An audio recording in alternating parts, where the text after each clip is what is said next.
Mga residente sa isang barangay sa Lipas City, Batangas na kinabang sa oral polio vaccination ay sinagawa ng LGU at pribadong grupo. Naritong report ni Hazel Alviar.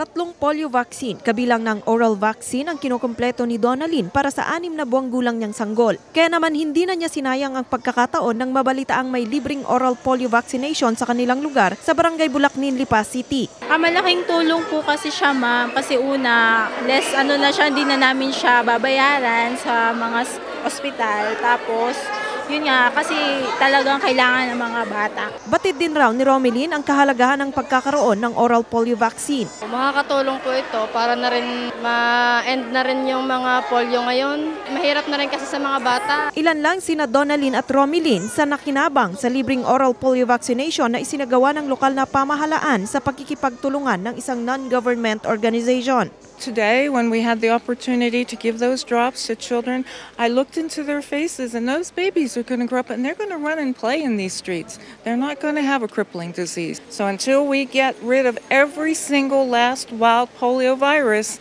none of our children are safe. So we will continue. We will get there. Sa kasalukuyan, wala pa naman daw na itatala ang City Health Office ng kasong may kaugnayan sa polio. Kaya tinitiyak daw nila na mabakunahan lahat ng mga bata sa kanilang nasasakupan kontra polio. Once na tinamaan ka ng polio, ay talagang permanent yung disability. Tayo naman ay polio-free na.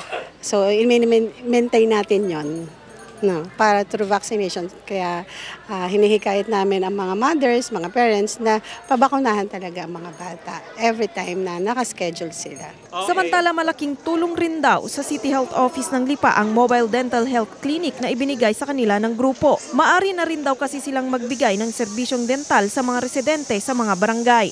Yan, magagamit talaga nila pag sa mga barangay, lalo na yung mga remote areas na ang mga constituents or yung mga nakatira is mahihirapan pumunta sa mga centers kasi masyado nga malayo ang pamasahe. So kami na talaga ang pupunta sa kanila through the mobile dental clinic.